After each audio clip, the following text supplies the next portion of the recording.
transformationandmodalities.com. On the Spiritual Freedom Show, you will hear the voice of an extraterrestrial master speaking through my teacher, Dr. George King, as it was recorded over 60 years ago. I'm Richard Lawrence, and on this podcast, I bring you the 9 freedoms, which I believe to be the greatest wisdom on earth, with practical ways to give global service and attain enlightenment.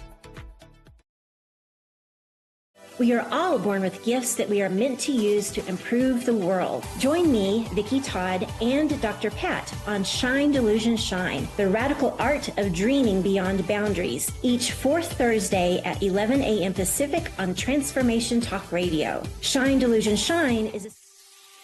Are you ready to branch out, to take a leap of faith, to love yourself and others fully? Then let go of whatever no longer serves you to take action now on Get Rooted Radio with Erica Gifford Mills. Living it up, loving it up, and letting it go.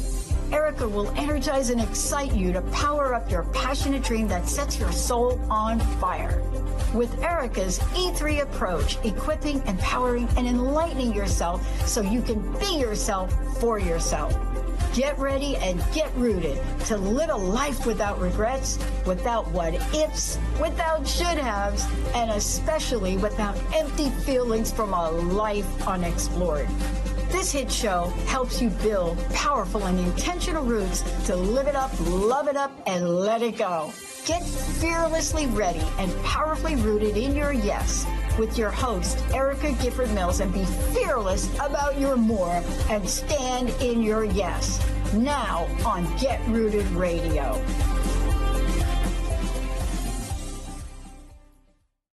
Welcome, everyone. I am Erica Gifford Mills, and you are listening to Get Rooted Radio. Living it up, loving it up, letting it go, right here on Transformation Talk Revolution. A shout out to my producer today, Jessica. How you doing? I'm happy to be here as always and excited about how you bring these amazing topics to the forefront. Well, thank you so much. And I am, it's kind of weird to say, but I'm excited about today's episode that's titled Journey Through Grief. And my guest, McKenna Lisa Cole, and I will be having a raw, unfiltered conversation about a book born in the middle of compounded loss, written in real time from the pit with honest self-talk, God talk, scripture, and space for reflection and healing. In the upcoming segments, we're going to explore how grief strips life down, revealing that the losses themselves were only part of the story, uncovering fractured bedrock, missing pieces, and the beginning of a long, ongoing rebuilding. Listeners, if you'd like to join the live conversation, go to ttrnetwork.com. That's ttrnetwork.com. Click on the player and hit the ask button to send your comments and questions during the show. So normally this is where I tell you a little bit about my guest, but first I'm just going to thank her for being on the show today. So thank you, McKenna, so much for being here with me. I'm so happy to be here. I really am. Thank you. Well, and the reason why I'm not going to tell listeners a little bit about you right now is because during this first segment, that's exactly what we're going to talk about. I want to talk about your origin story and the entering the pit. So for listeners just meeting you, or maybe they have your book, and we're going to talk about where they can get that as well, meeting you through the book, tell them a little bit about you, about your journey, kind of what happened during this 3-month period, and what made the grief feel compounded rather than singular. So that's a very compounded question, but start off with just who you are and how this all got started. Well, I think like a lot of people, you think that you're going to arrive at a certain spot in your life where you have everything you ever want, and you kind of got if you don't have an actual physical vision board, you certainly have one in your head. And I think I did. And one morning I woke up and realized, wait, whoa, what? I have everything I've ever wanted. And I'm like, I've arrived. Like, this is crazy. This is amazing. And here I was living what I believe was my absolute best life. And 24 hours later, tragedy struck. And the first of several tragedies struck. And, tragedy and loss comes in many different forms. You can lose people, pets, an identity, a trust, a job, a direction, your bearings, your faith in God. There's so many different types of losses that somebody can experience. And most people, I think, experience several of those in any given time of their life. But for me, it just started a chain reaction of loss. And so, and as you know, too, enduring your own, and as our listeners will understand as well, that every loss that you experience has other sub losses, secondary and tertiary losses. So there's all kinds of fractures and all kinds of ripples that come from that one boulder landing in that pool, so to speak. So it just set off a chain reaction of different losses, and then an entirely new loss came. And after that, an entirely new loss came. And with each subsequent loss, of course, there were those secondary and tertiary losses along the way. So that's where the compounded element comes from. So that one day I was literally standing on the top of my mountain, living my best life, realizing I was living my best life. And within 24 hours, that started a chain reaction. So, like many of us, we write for therapy, right? Some of us write for therapy. We don't write necessarily because we were called to write, right? Right. Huh? But right. but what you did was a little bit different, and I really appreciate it. It was, the book was written in real time from the kind of the pit of disparity, not from a nice, healed and tidy perspective. What, I think you mentioned that it was a bandwidth nudge by God. So what and why was it important for you to start writing from that point? Well, at this point in time, when all of this happened, I was a former journalist as well. So there's a part of, and former policy researcher.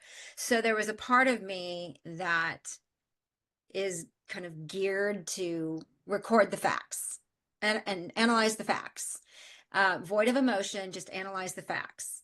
And in my experience, if there's emotions involved with those facts, it's easier to kind of digest the emotional part of it once you actually properly identify what the facts are.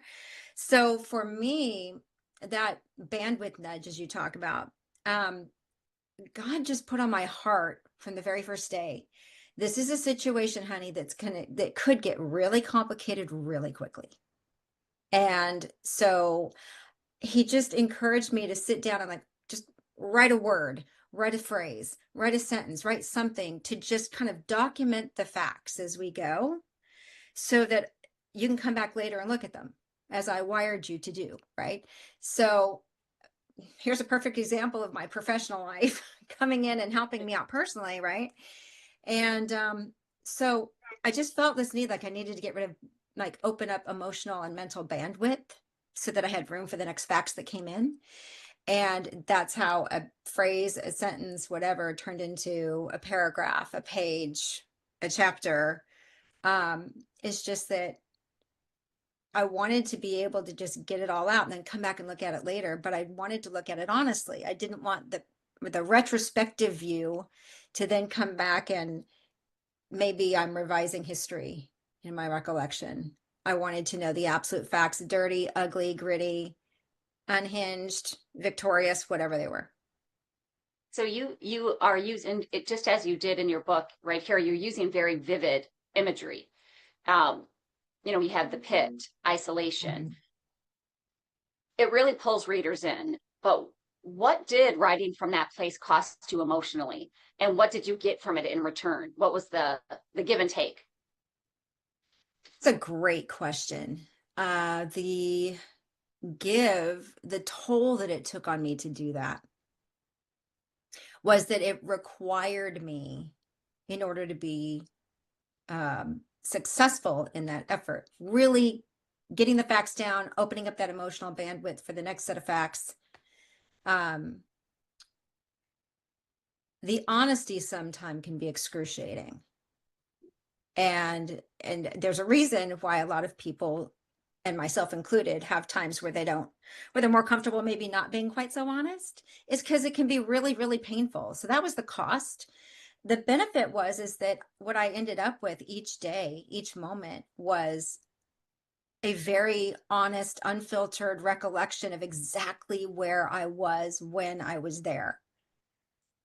And so in a way, kind of like a time capsule, but it didn't allow me to maybe delicately revise something. Right. So tell, which is fine. yeah. Well, but I would say, what did you get out of it? I mean, because, it can be very emotional writing some of these. Mhm. And because sometimes when you do that, you're reliving them, especially when you're in the moment, right? Because you Right. haven't gotten over it. And let's be honest, there are times where you never get over grief. You get to a different space in it, right? And that's for any type of grief, whether Right. it's, a personal loss, or a identity or a job, just as you had said earlier. But when we aren't further down the road from it, and you're in the middle of it, and you're not yet to the point where you've had acceptance, can there be benefits in writing the way you did?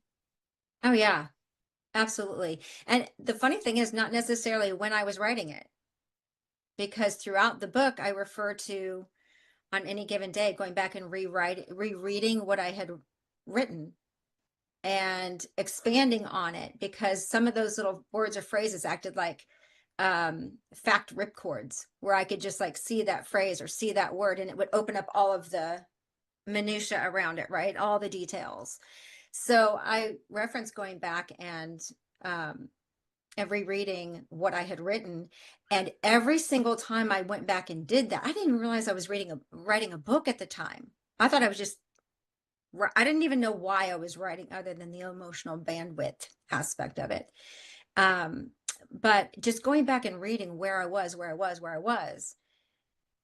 I was seeing new insights about where I was just a day earlier, or 3 days earlier, or a week earlier, or a month earlier. And that in and of itself helped me kind of process where I was at on that other day when I was reading it. Yeah. So it's a very difficult approach to kind of explain, but so I hope all this is making sense. Really. Well, let's take a quick break, and when we come back, we're going to talk about unfiltered faith and fractured bedrock. But before we go, McKenna, tell folks the name of your book and where they can get it and how they can connect with you. Well, I can do one better because I got it right here. It's called Navigating Hell, A Real-Time Journey Through Grief. Sorry, getting a little bit of glare there. A Real-Time Journey Through Grief. You can get it on Amazon, Books A Million, Barnes & Noble, anywhere books are sold. Wonderful. Thank you so much. You're listening to Get Rooted Radio with Erica Gifford Mills. Living it up, loving it up, letting it go. Stay tuned. We'll be right back.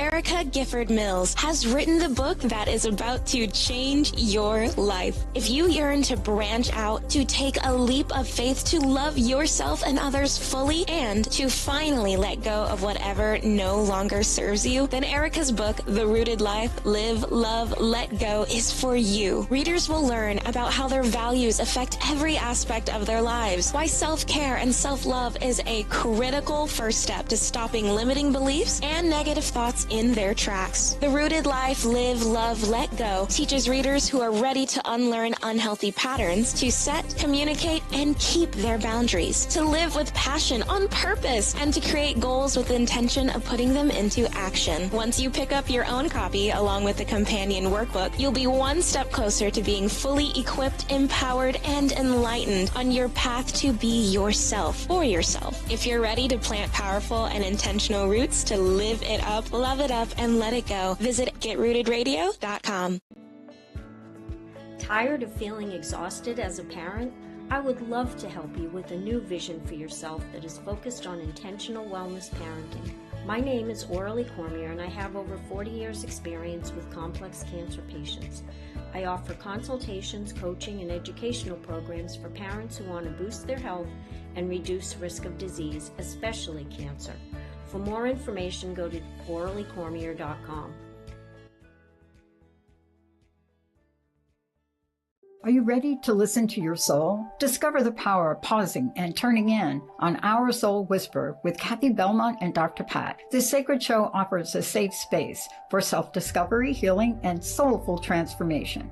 Let your inner voice rise, be heard, and gently guided into expression. Tune in every first and third Wednesday at 11 a.m. Pacific on Transformation Talk Radio. Subscribe now so you never miss the whisper meant just for you. Visit OurSoulWhisper.com. If you're feeling stressed, overwhelmed, or in grief, I'm here to help. I'm Faye Lau, intuitive healer and founder of Faye Inspired Healing. Through soul-guided sessions, I help you reconnect with your body's wisdom and inner truth. Whether you're healing from loss, letting go of pain, or rising into elevated energies, my work combines energy clearing, grief support, and spiritual coaching. Schedule a session or learn more at fayeinspiredhealing.com.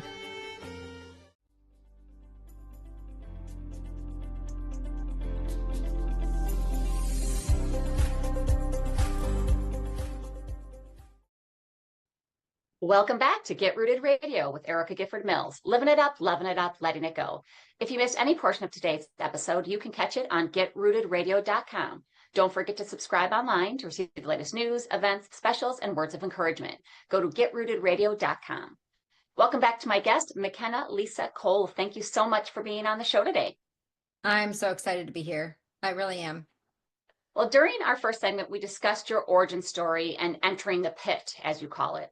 During this segment, I want to get into talking about the unfiltered faith and fractured bedrock. And I want to just start it off strong. You know, one of the most striking elements of the book is your unfiltered conversations with God. Sometimes angry, sometimes desperate, sometimes unhinged. Why did you choose not to sanitize those moments? Because I think it's important for people to know that other people have felt those moments. I think it's easy to think that if I have an unhinged moment with God or somebody else, you know, if you feel that it's very easy to feel that you're alone and that, oh my gosh, there's something wrong with you. I can't believe I just, went there.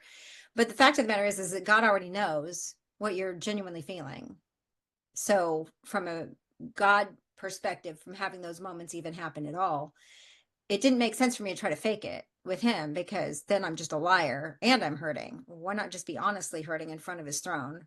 To me, an honest conversation, even if I was angry or unhinged or whatever, was just the most important part of that entire exchange.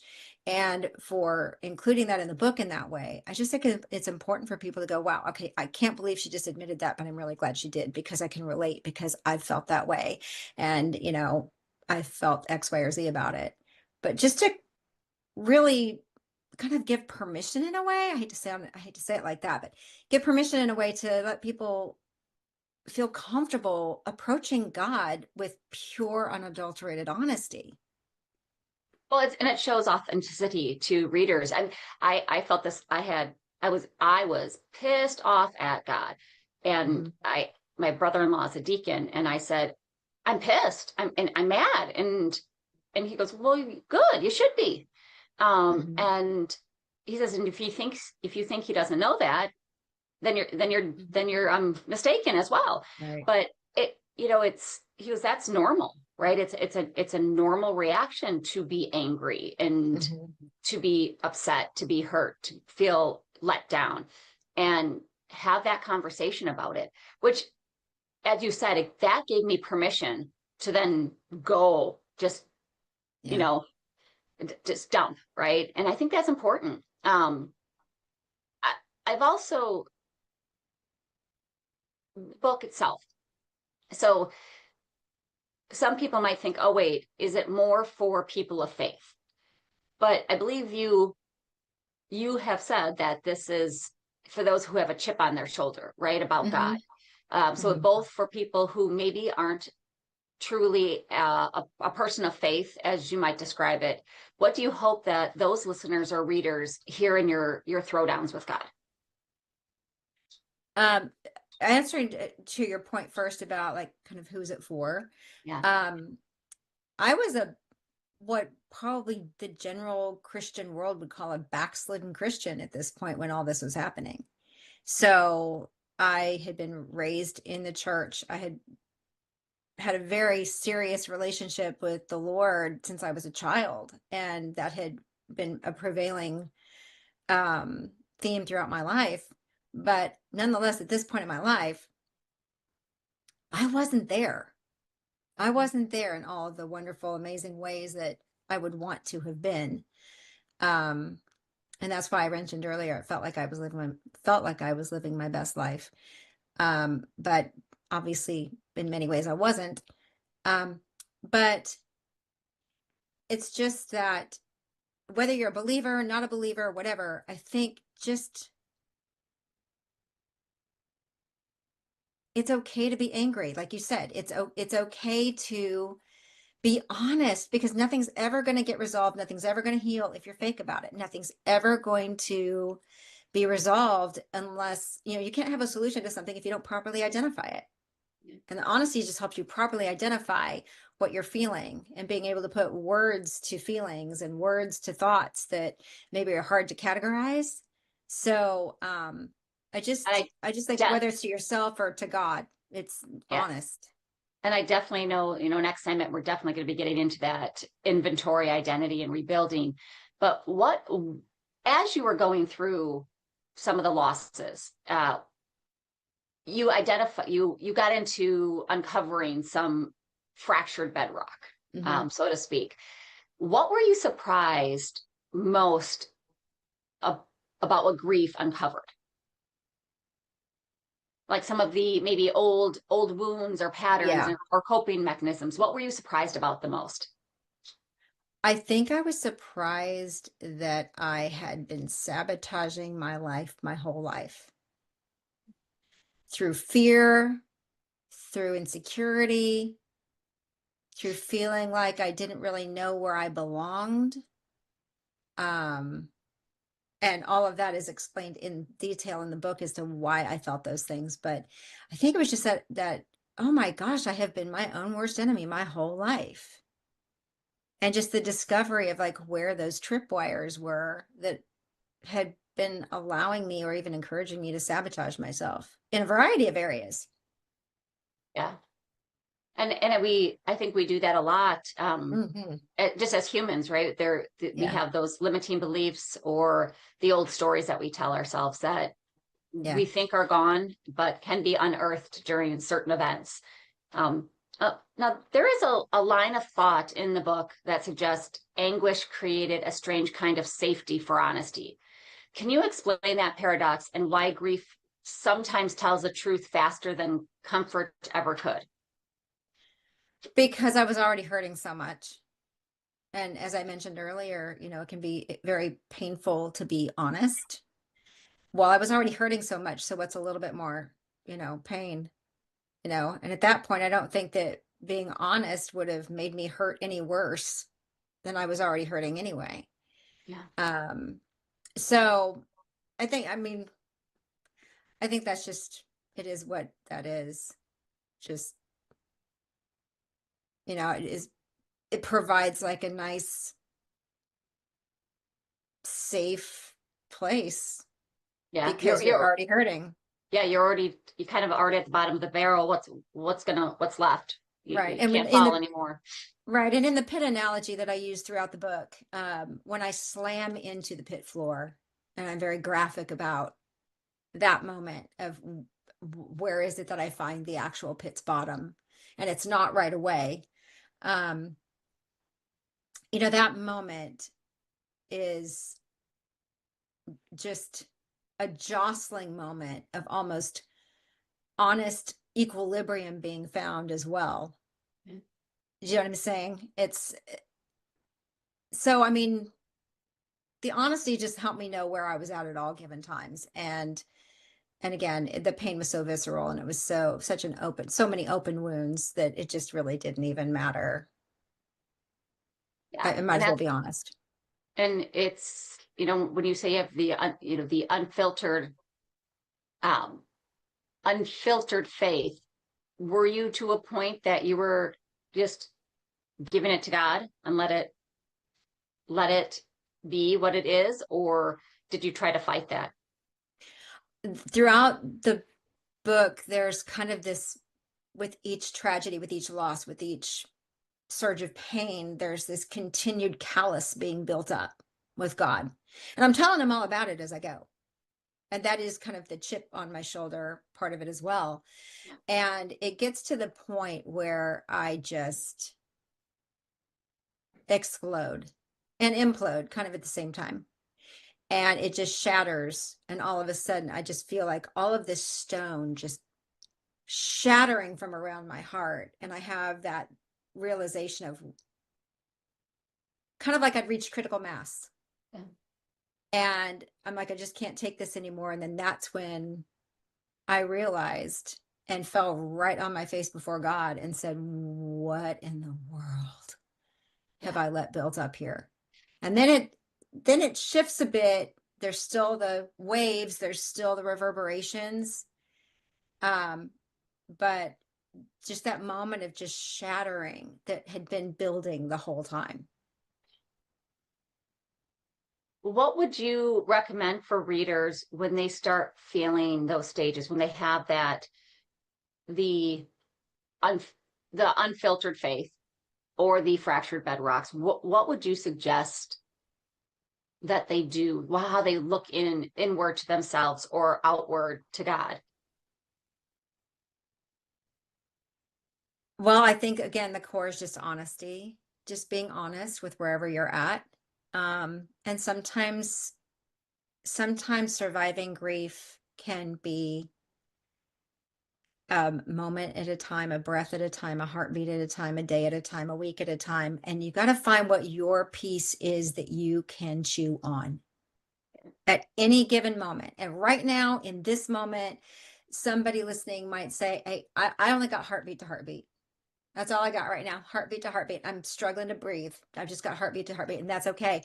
But just realize an hour from now, you might be like, okay, I can handle this for like 15 minutes. I can navigate this for 15 minutes. And the durations are going to change, and that's okay. That's okay. Grief is like a fingerprint. So it's just about being honest, and with you, with God, and with your grief and where you're at. And sometimes that's going to mean you shut people out, and sometimes it's going to mean you let people in. Well, let's take it's not always the people you think that land on either side. Oh, 100%. Well, let's take a quick break, and when we come back, we're going to talk about inventory, identity, and rebuilding. But before we go, McKenna, tell folks how they can connect with you. You can go to McKennaLisaCole.com or navigatinghell.com. Both addresses will take you to the same website. On there, I have a contact form you can reach me through. I'm also in the process of really tooling a great YouTube channel that's going to have a lot of resources on it as well. And so you can also go to my YouTube channel, McKenna Lisa Cole. And wait to see that. I'm Erica Gifford Mills, and you are listening to Get Rooted Radio. Living it up, loving it up, letting it go. Stay tuned. We'll be right back.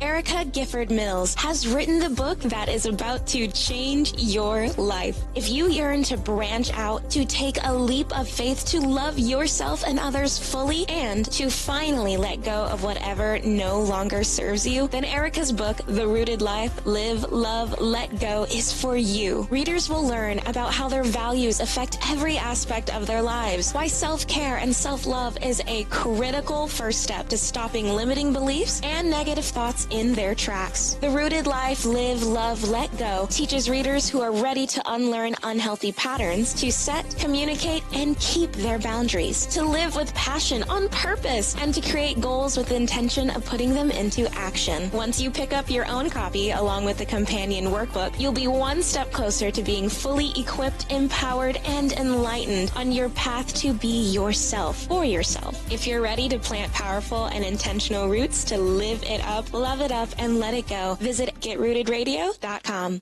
Hi, I'm Michelle.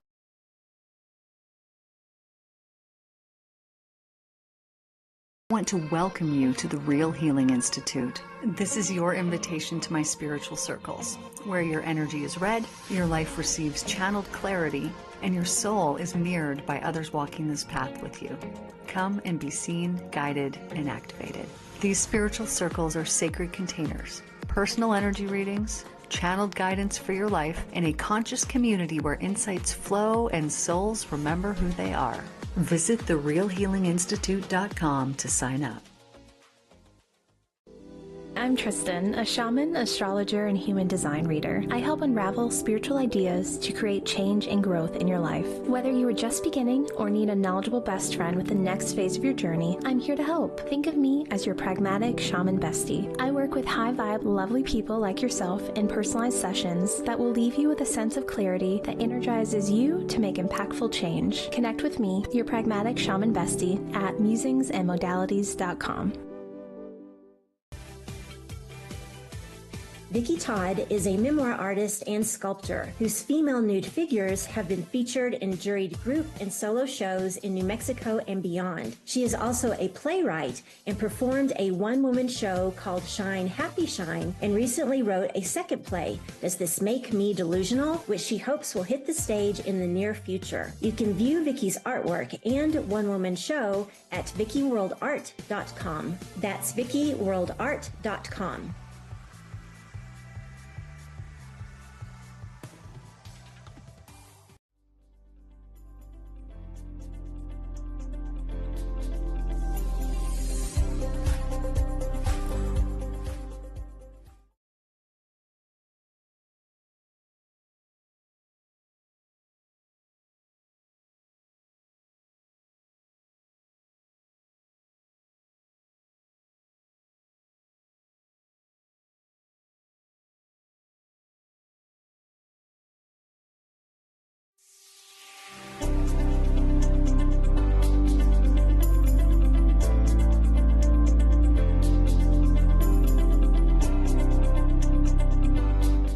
Well, we're back on Get Rooted Radio with Erica Gifford Mills. Living it up, loving it up, letting it go.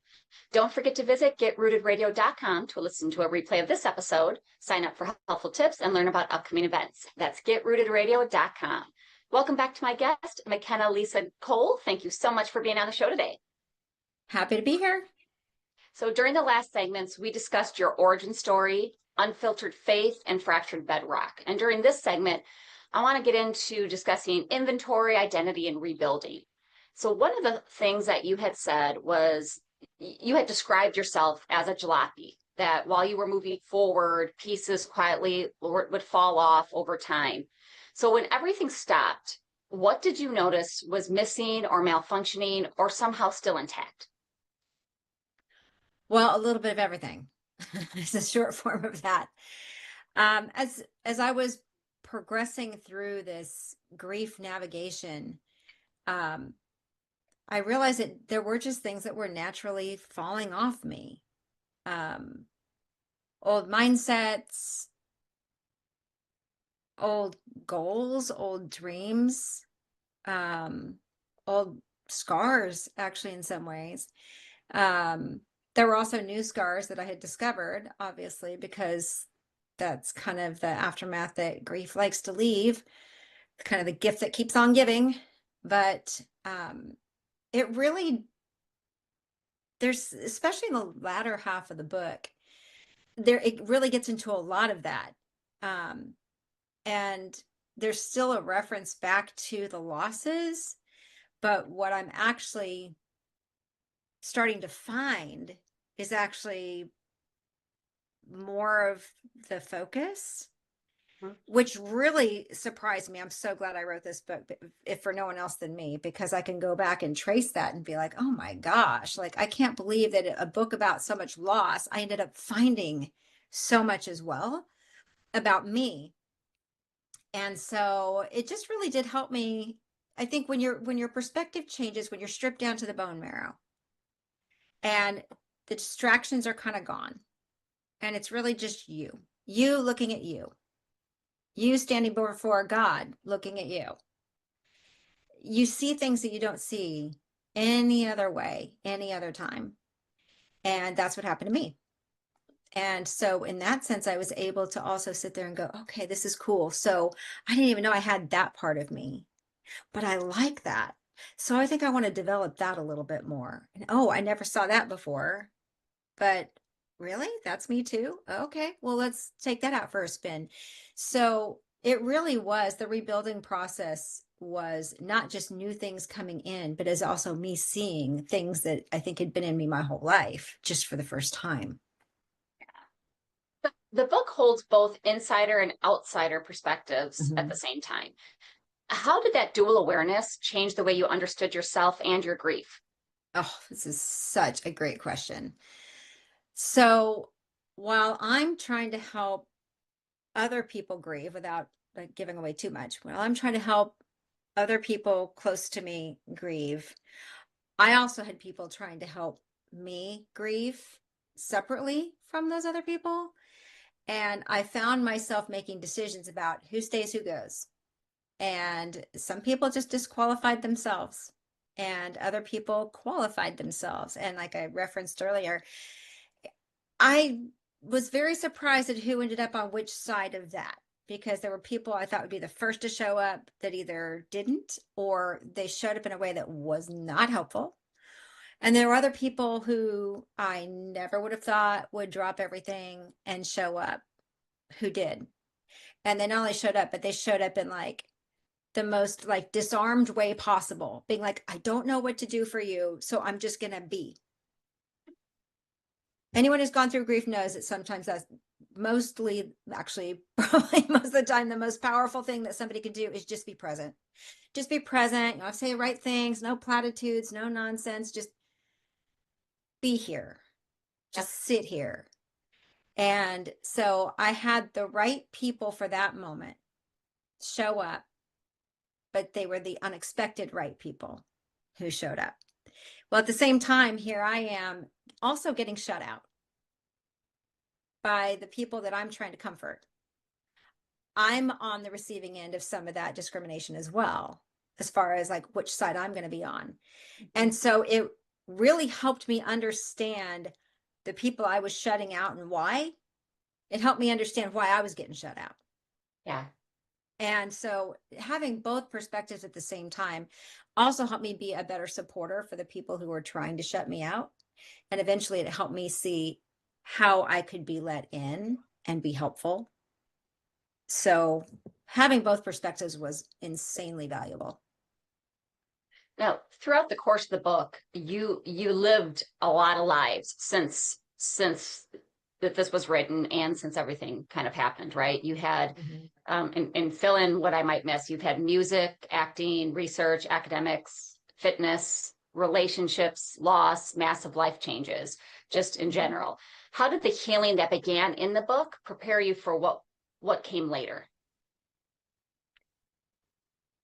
Well, had I not been in a position to take the inventory that I was able to take, that we were talking about, the fractured bedrock and the mindsets that didn't serve me anymore, old wounds, and all of that, if I was not the post this book situation version of myself, I would never have been prepared for what came next.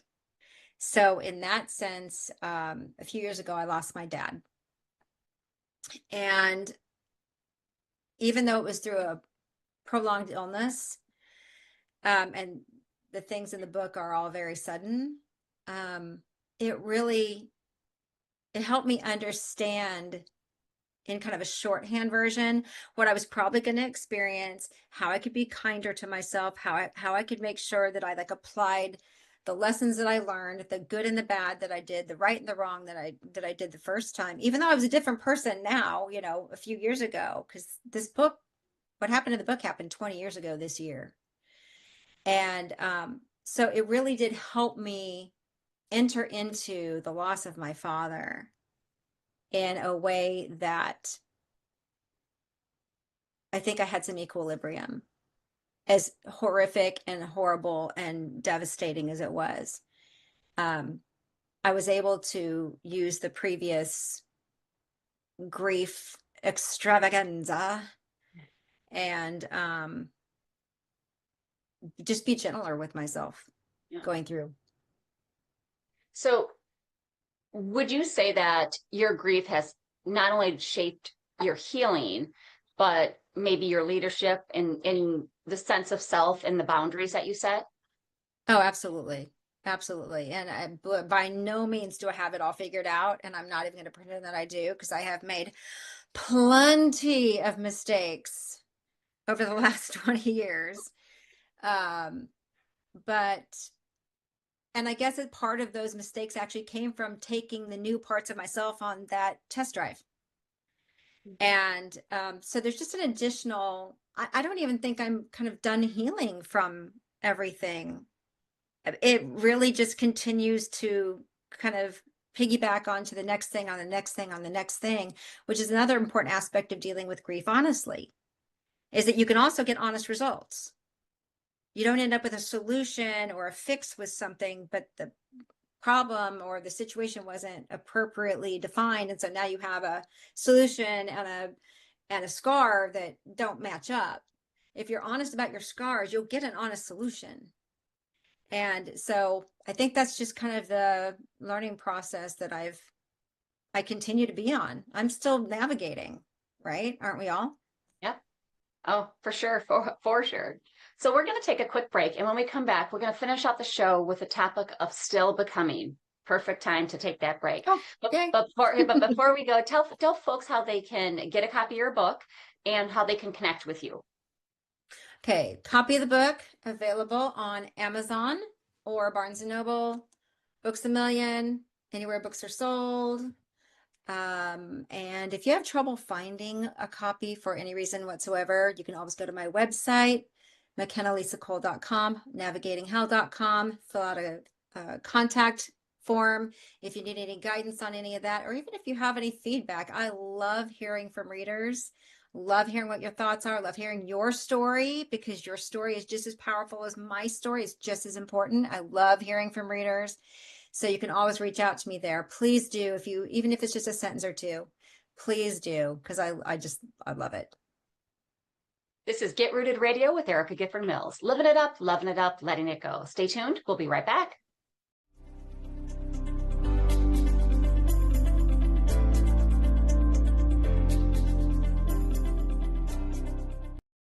Erica Gifford Mills has written the book that is about to change your life. If you yearn to branch out, to take a leap of faith, to love yourself and others fully, and to finally let go of whatever no longer serves you, then Erica's book, The Rooted Life, Live, Love, Let Go, is for you. Readers will learn about how their values affect every aspect of their lives, why self-care and self-love is a critical first step to stopping limiting beliefs and negative thoughts in their tracks. The Rooted Life, Live, Love, Let Go teaches readers who are ready to unlearn unhealthy patterns to set, communicate, and keep their boundaries, to live with passion on purpose, and to create goals with the intention of putting them into action. Once you pick up your own copy along with the companion workbook, you'll be one step closer to being fully equipped, empowered, and enlightened on your path to be yourself for yourself. If you're ready to plant powerful and intentional roots to live it up, love it up, and let it go, visit GetRootedRadio.com.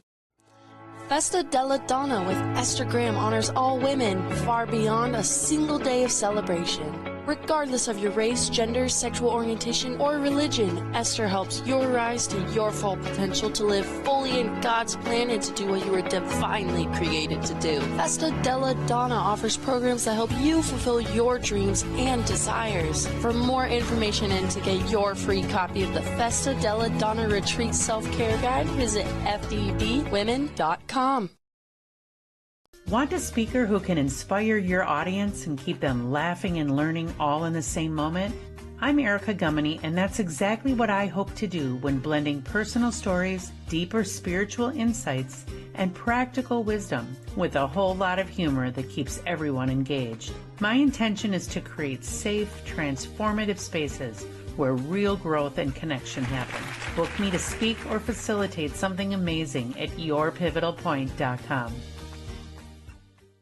Without Fear is a Chattanooga-based death doula practice helping individuals and families navigate end-of-life transitions with grace, courage, and compassion. Death doula Alexis provides emotional support, practical guidance, and space to explore life's deepest questions. Through grief support, workshops, and education, Without Fear is breaking the taboo around death and empowering people to embrace mortality as part of living fully. Visit withoutfeardoula.com to learn more and find a safe space for all things life, death, and the in-between.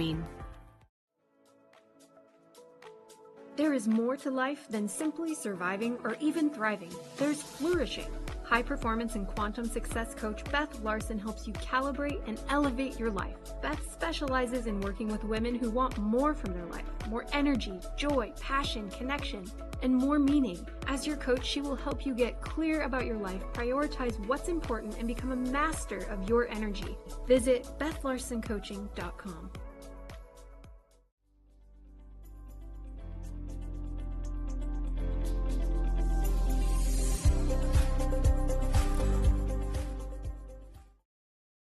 Welcome back to Get Rooted Radio with Erica Gifford Mills. Living it up, loving it up, letting it go. If you missed any of the information during the last segments, go to getrootedradio.com to listen to a replay. Don't forget to subscribe, sign up for tips and special events, and pricing for upcoming coaching sessions at getrootedradio.com. Welcome back to my guest, McKenna Lisa Cole. Thank you so much for being on the show today. You are so welcome. Tell listeners again the name of your book, where they can get it, and how they can connect with you, whether it's your website or social media. Well, the book is called Navigating Hell, A Real-Time Journey Through Grief. There you go. And then you can reach out on social media through Navigating Hell on Facebook and Instagram. That's probably the best place for you to reach out on social media, simply because I'm trying to really build those two sites. So that's going to be very book focused and event focused. So, and also a place where you can share your thoughts and your feelings as well. So, yeah. And then of course I've got my website, McKennaLisaCole.com or navigatinghell.com, and then my YouTube channel that I'm in the process of building. So just stay tuned to that. And, yeah, lots of different ways. So now during the last few segments, we've discussed your origin story, the unfiltered faith and fractured bedrock, and inventory identity and rebuilding. And during this last segment, I want to focus on the topic of still becoming. So as you mentioned during the last segment, the events of this book are approaching their 20-year mark. And how does reading it today for you feel different than it did even, whether 20 years ago, 10 years ago, or a year ago? I have read it more times than I ever thought I ever would. And I see something different every single time. And it's because I'm different every single time. So if I read it today versus last year, well, there's something that's going to resonate differently with me because I'm not the same me I was a year ago. And I've had readers reach out to me and say, I have one reader who said that they're on their 9th read so far. So, and they said the same thing. The punches land differently every single time, even though I know what's coming, even though I know what's going to happen, the punches still land differently every time. So, and again, I just think it's because everyone's going to take away from the book what they need to take away from the book.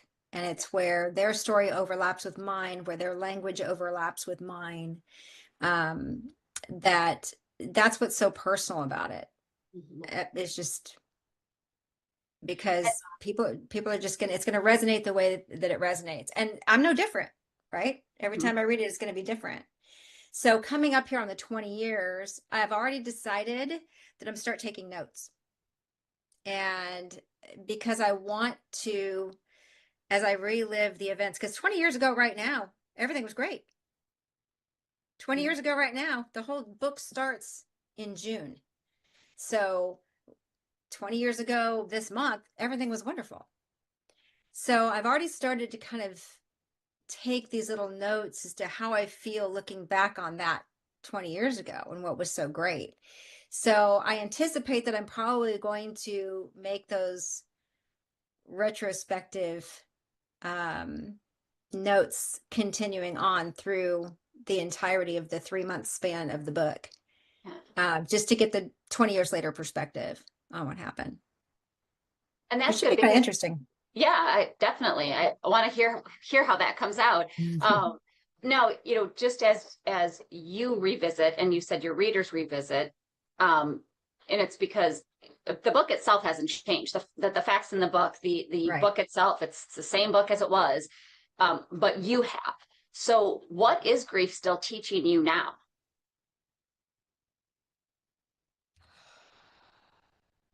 That there will always be more coming. It's sad to say, but and grief, again, we've mentioned this several times, and it comes in many forms. It can be, disappointment in many forms. It could be really wanting a job or really wanting a relationship or whatever, wanting it so badly and it just doesn't happen, right? It could be anything that is a disappointment and you feel you've lost something. So I think it's just, there will always be more to come because we live in a broken world and we're broken people. But there's always going to be opportunity for healing as well. There's always going to be a way that we can use the previous pain and the previous healing to get us through the next thing, big or small. It doesn't matter. And not only that, but obviously to help other people that may not have been as far along on that navigating path as we might be.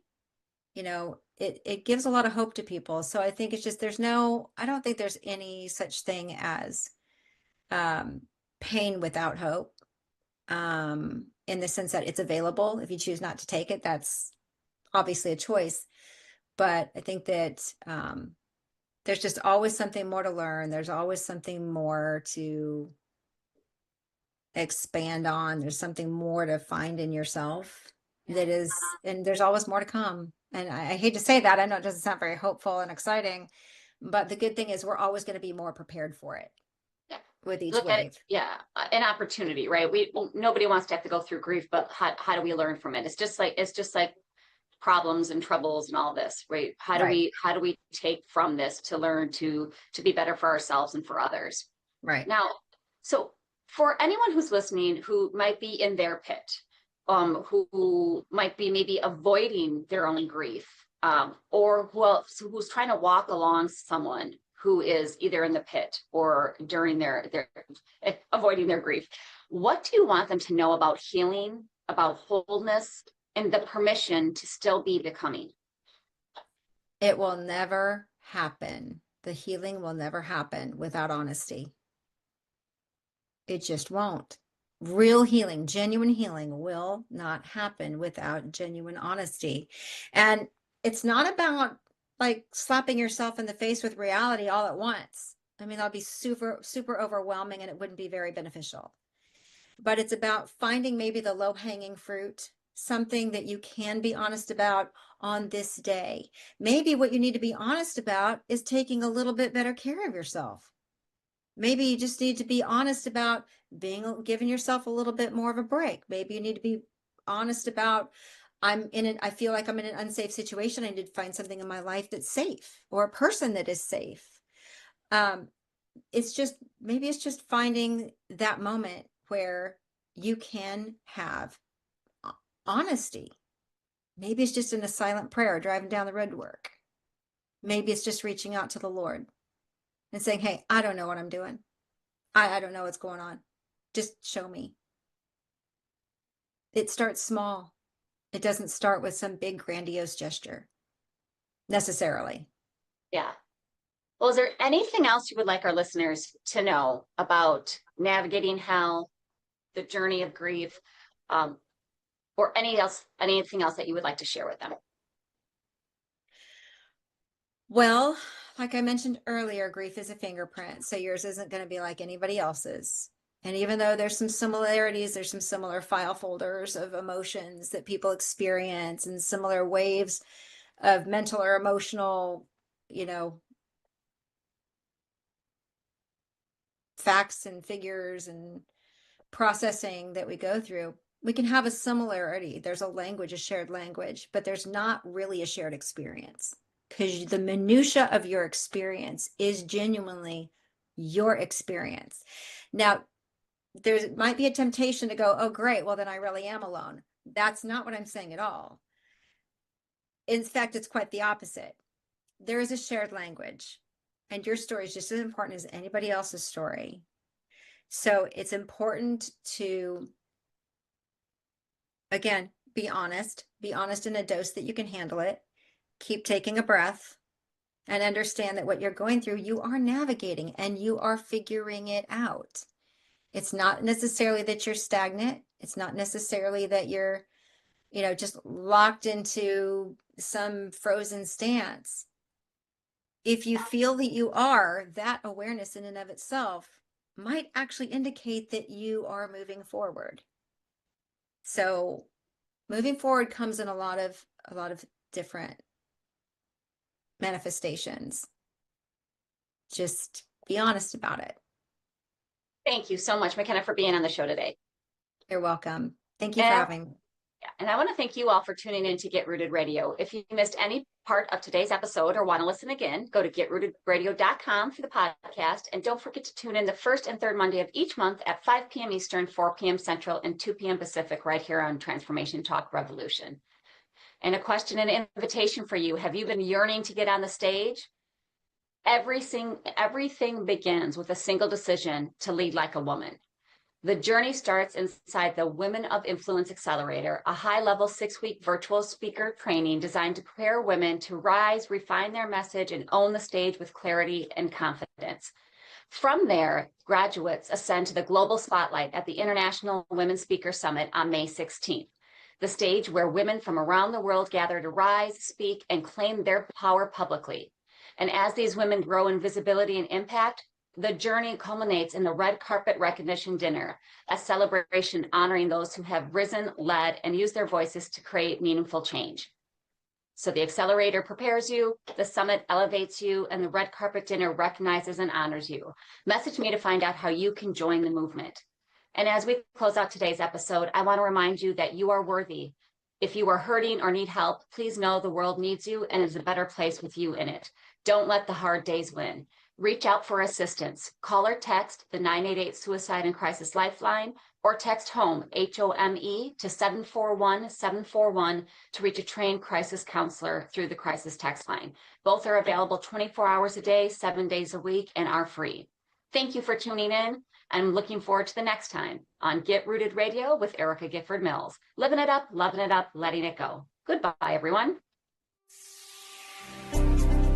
Thank you for listening to Get Rooted Radio with Erica Gifford Mills. Living it up, loving it up, and letting it go. Visit getrootedradio.com if you've missed any part of this hit show, and tune in on transformationtalkradio.com to live fearlessly in your more and powerfully rooted in your unlimited yes. For more information and to work with Erica directly, visit getrootedradio.com. That's getrootedradio.com, and get ready to live it up, love it up, and let it go.